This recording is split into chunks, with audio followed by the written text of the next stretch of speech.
La lluvia golpeaba el andén como si quisiera borrar la ciudad entera.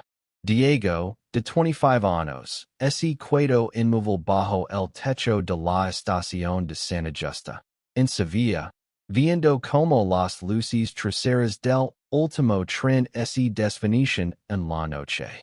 Mierda, murmuró, apretando los puños dentro de los bolsillos de su chaqueta de cuero. Había gastado sus últimos euros en ese bolet, el que lo llevaría a cutas, donde quizás, solo quizás, podría empezar de nuevo. Pero el destino, o su maldita costumbre de llegar tarde, lo había traicionado otra vez. La estación estaba casi vacía. Solo el eco de sus pasos y el goteo constante de la lluvia llenaban el silencio. Diego se dejó caer en un banco, con la mochila a sus pies, y enterró el rostro en las manos. Había huido de su pueblo, de las miradas que lo señalaban, de las palabras que cortaban como cuchillos. Sergei en un lugar donde todos se conocen era como llevar un cartel luminoso que gritaba diferente. Pero cutas, con sus playas infinitas y su promesa de anonimato, se sintió ahora como un sueño roto. ¿Hoy estás bien? Una voz grave lo sacó de sus pensamientos. Diego levantó la vista y se encontró con unos ojos castaños que lo observaban con una mezcla de curiosidad y preocupación. El hombre, de unos 35 años, tenía el cabello corto y una barba de pocos días. Lavaba una camiseta gris que marcaba sus hombres anchos y unos jeans desgastados. No parecía un viajero, más bien alguien que estaba de paso, como si la estación fuera solo un desvío en su noche. No, no estoy bien, respondió Diego, con un tono más cortante de lo que pretendía. Perdí el maldito tren y no tengo a donde ir. El hombre se acercó, sentándose en el banco sin pedir permiso. Soy Mateo, dijo, extendiendo una mano que Diego miró con desconfianza antes de estracharla. Fui policía, pero ahora digamos que estoy en una especie de descanso indefinido. Sonrió, pero había algo en su mirada, una sombra que hablaba de historias no contadas. Diego no respondió de inmediato. No estaba de humor para charlas con extraños, pero algo en la voz de Mateo, en su calma, lo hizo bajar la guardia. Diego murmuró finalmente. Why no? No tengo plan B. Esto era todo lo que tenía. Mateo lo miró un momento, como si pudiera ver a través de las gritas de su fachada. La próxima vez que pierdas un tren, asegúrate de tener un café en la mano. Hace que todo parezca menos terrible. Hizo una pausa, y luego, con una naturalidad desconcertante, añadió, quédate conmigo esta noche. Mi casa no es un palacio, pero esta seca y hay café decente. Diego parpadeó, incrédulo. ¿Había escuchado bien? La oferta era tan inesperada que casi parecía una broma, pero la expresión de Mateo era seria, aunque suavizada por una leve sonrisa. No había nada amenazante en él, solo una calidez que Diego no esperaba encontrar en una noche como esa. ¿Por qué harías eso? Preguntó, entrecerrando los ojos. Ni siquiera me conoces. Mateo se encogió de hombres. Porque alguna vez alguien me ayudó cuando no tenía a donde ir y porque no me gusta ver a la gente sola bajo la lluvia. Diego dudó. Su instinto le decía que dijera que no, que si fuera, que encontrara un rincón donde pasar la noche. Pero algo en los ojos de Mateo, en la forma en que lo miraba sin juzgar, lo hizo asentir lentamente. Está bien, dijo, casi en un susurro. Pero así iris unsicapata, te advierto que corro rápido. Mateo Rio. Una risa profunda que resonó en él and en vacío. Trato hecho. Vamos, antes de que nos ahogemos aquí. Caminaron juntos bajo la lluvia. Diego con su mochila al hombro y Mateo guiando el camino hacia una callejuela iluminada por farolas. Sevilla, con sus edificios antiguos y su aroma a azahar, parecía contener el aliento, como si supiera que algo importante estaba a punto de comenzar. La casa de Mateo estaba en el corazón de Triana, un barrio donde las calles parecían canta flamenco incluso en silencio. Era un apartamento pequeño, con paredes blancas líneas de gritas y muebles que parecían haber vivido varias vidas. Diego se quedó en la puerta, observando el desorden organizado, una guitarra en un rincón, libros apilados en una mesa, y un cuadro de la Virgen del Rocío que colgaba torcido. No es mucho, pero es hogar. Dijo Mateo, quitándose la chaqueta mojada y señalando un sofá viejo. Puedes dormir ahí. O en mi cama, si prefieres. Yo tomo el sofá sin problema. Diego sintió que el calor subía a sus mejillas. El sofá está bien, respondió rápidamente, dejando su mochila en el suelo. No estaba seguro de qué pensaba de Mateo. Era amable, demasiado amable, y eso lo ponía nervioso. En su experiencia, la amabilidad siempre venía con un precio. Mateo preparó café mientras Diego se sentaba, todavía tenso. La lluvia seguía golpeando las ventanas, y el aroma del café llenó la habitación, cálido y reconfortante. Mateo le pasó una taza y se sentó frente a él, en una silla que crujió bajo su peso. ¿Qué te hizo perder el tren? Preguntó Mateo, soplando su café. Diego dudó. No quería contar su historia, no quería abrirse a un extraño. Pero algo en la forma en que Mateo lo miraba, sin presionar, lo hizo hablar. Mi pueblo no es un buen lugar para alguien como yo, dijo, mirando la taza. Digamos que no encajo. Quería ir a cutas, empezar de cero. Pero ahora estoy aquí, sin un euro y sin plan. Mateo asintió, como si entendiera más de lo que Diego decía. Sé lo que es no encajar, respondió, su voz más baja ahora. Fui policía durante 10 años. Crees que eso te hace pardo algo, pero a veces solo te hace sentir más solo.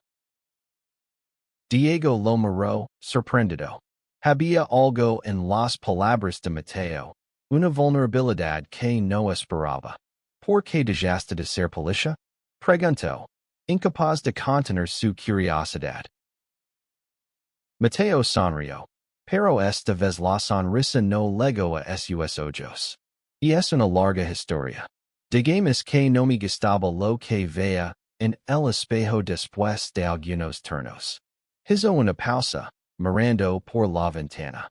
A veces, ayudar a la gente significa romper las reglas. ¿Why no todos están de acuerdo con eso? El silencio que siguió fue pesado, pero no incómodo. Diego sintió que, por primera vez en mucho tiempo, alguien lo veía de verdad. No como una etiqueta, no como un problema, sino como una persona. Y eso lo asustaba tanto como lo atraía. Esa noche, mientras se quedaba dormido en el sofá, con la lluvia de fondo y el aroma del café en el aire, Diego no pudo evitar preguntarse si perder el tren había sido un error o el comienzo de algo nuevo. A la mañana siguiente, el sol se filtraba por las cortinas rojas, pintando rayas doradas en el suelo. Diego se despertó con el sonido de Mateo moviéndose en la cocina, el olor a tostadas y café fresco llenando el apartamento. Por un momento, se permitió imaginar que esta era su vida. Un lugar cálido, algo que no le pedía explicaciones, una rutina que no dolía. Pero la realidad siempre encontraba la forma de colarse. Mientras deseaban, Mateo recibió una llamada que lo hizo tensarse.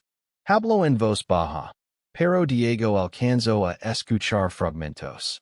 No voy a volver, no me busques, esto no es negociable. Cuando colgó, su rostro estaba endurecida, como si hubiera cerrado una puerta que no quería volver a abrir. ¿Todo bien? Preguntó Diego, tratando de sonar casual. Mateo forzó una sonrisa. Solo el pasado, intentando meterse donde no lo llaman. Cambió de tema rápidamente, ofreciendo a Diego quedarse unos días más. No tienes que decidir nada ahora. Quizás no se va a mover de donde está.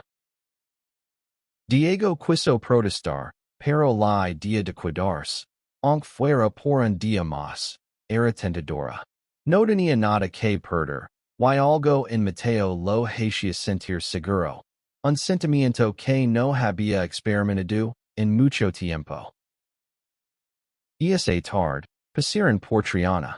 Mateo le mostró el mercado, las calles llenas de vida, los bares donde los ancianos jugaban dominos y los jóvenes reían con copas de vino.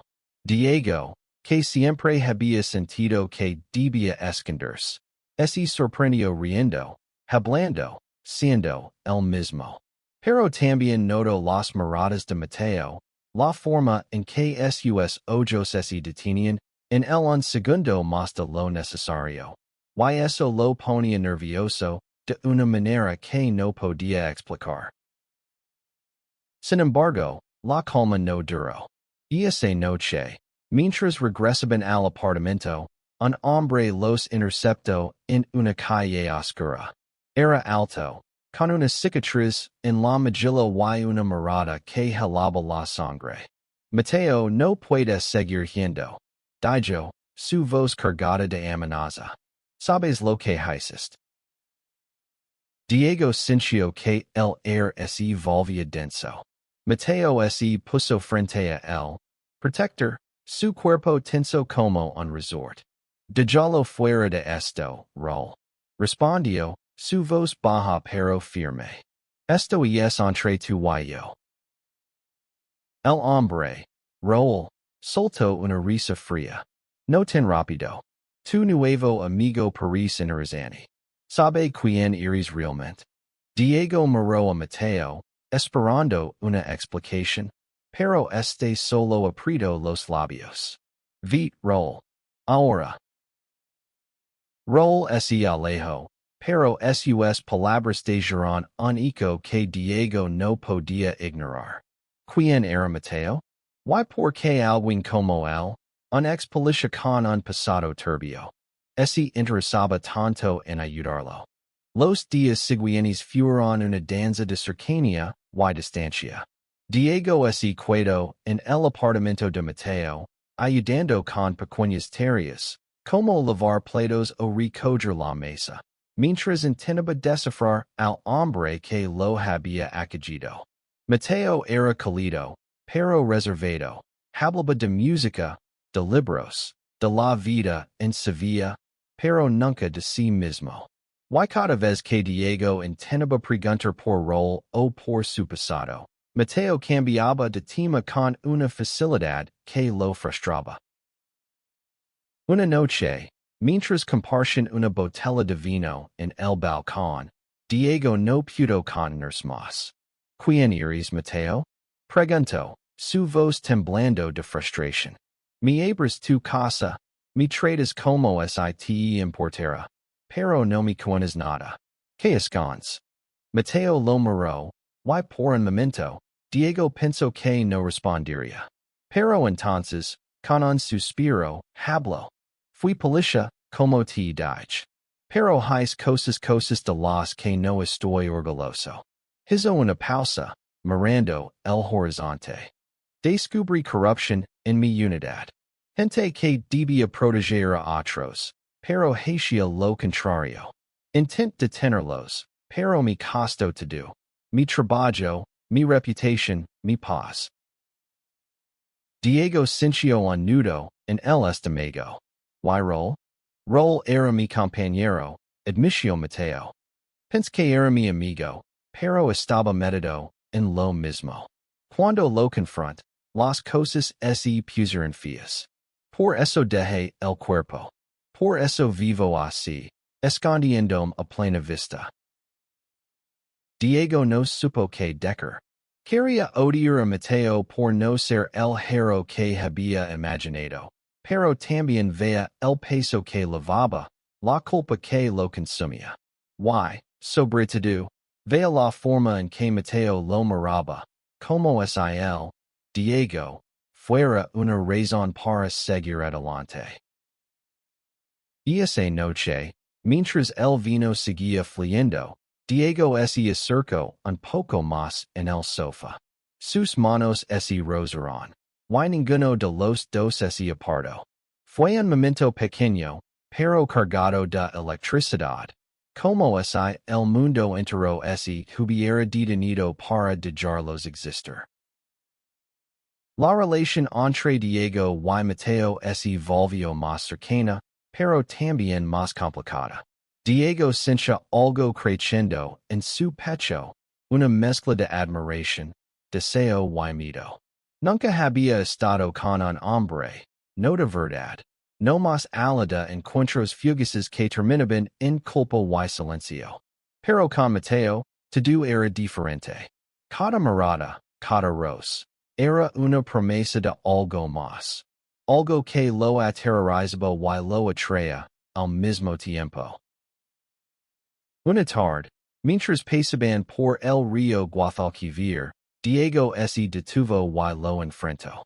Mateo, necesito saberlo. ¿Por qué me ayudaste? ¿Por qué me miras así? Mateo se quedó en silencio, mirando el agua brillar bajo el sol. ¿Por qué me recuerdas a mí? Dijo finalmente. A como era antes de que todo ese derrumbe. ¿Y por qué? Se giro hacia Diego. Sus ojos brillantes. ¿Por qué siento algo por ti, Diego? ¿Why no sé qué hacer con eso? Diego sintió que el mundo se tambaleaba. Quería correr, esconderse, pero también quería cuidarse, acercarse, dejar que todo sucediera. Antes de que pudiera pensarlo demasiado, se inclinó y besó a Mateo. Fue un beso torpe, lleno de nervios, pero también de una honestidad que lo dejó sin aliento. Sin embargo, la felicidad no duró. Esa misma noche, Rol apareció de nuevo, esta vez en el apartamento. Traía una amenaza clara. Ese Mateo no entregaba cierta información que había guardado de su tiempo como policía. Las cosas se pondrían feas, no solo para él, sino también para Diego. Mateo se enfrentó a Rol, pero Diego vio el miedo en sus ojos. Un miedo que no era por él mismo, sino por lo que podría pasarle a Diego. Y en ese momento, Diego supo que no podía cuidarse al margen. Si quería estar con Mateo, tenía que enfrentarse a las sombras de su pasado, juntos. Diego y Mateo pasaron la noche planeando. Mateo reveló que tenía pruebas de la corrupción en su antigua unidad, guardadas en una memoria USB que había escondido. Si lograban entregarla a las personas adecuadas, podrían acabar con Rol y los demás. Pero era arriesgado, y Diego no estaba seguro de estar listo para meterse en algo tan peligroso. No tienes que hacer esto, le dijo Mateo, tomándolo de las manos. Puedo hacerlo solo. No quiero que te pase nada. Pero Diego negó con la cabeza. No voy a dejarlo solo. No dispuesta to do lo que has hecho por mí. Juntos, contactaron a una periodista de confianza, alguien que Mateo conoce de sus días como policía. Acordaron encontrarse en un café discreto en el centro de Sevilla. Pero cuando llegaron, rol y dos hombres más los estaban esperando. La tensión era palpable, y Diego sintió que el corazón lo iba a estallar. Mateo mantuvo la calma, entregando la memoria USB a la periodista, mientras Diego lo cubría, listo para correr si era necesario. Pero Rol no estaba dispuesto a dejarlos ir tan fácilmente. Hubo un forcillo, gritos, y por un momento, Diego pensó que todo terminaría allí. Entonces, algo cambió. Uno de los hombres de Rol dudó, mirando a Mateo con una expresión que Diego no pudo descifrar. No quiero hacer esto, murmuró el hombre, y en un instante, la situación se desmoronó. Rol fue detenido por sus propios hombres, y la periodista escapó con las pruebas. Con Rol arrestado y las pruebas en manos de la periodista, la tormenta que había perseguido a Mateo comenzó a dissiparse. Pero para Diego, la verdadera batalla apenas comenzaba. Había encontrado algo en Sevilla que nunca esperó. Un hogar. Una persona que lo veía por quien era, y la Valencia para ser el mismo. Una mañana, mientras caminaban por la plaza de España, Diego tomó la mano de Mateo. Fue un gesto pequeño, pero para él, era como gritar al mundo quien era. Mateo apretó su mano, sonriendo, y por primera vez, Diego sintió que no necesitaba huir. No sé qué viene ahora, dijo Diego, mirando los azulejos brillantes de la plaza.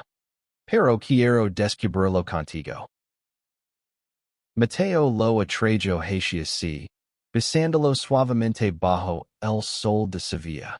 Entonces lo descubrimos juntos, respondió.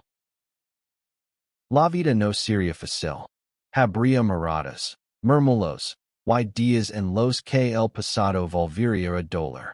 Pero mientras caminaban juntos, con el río a un lado y el futuro al otro, Diego supo que había encontrado algo más valioso que un trenacutis. Había encontrado un lugar al que pertenecer.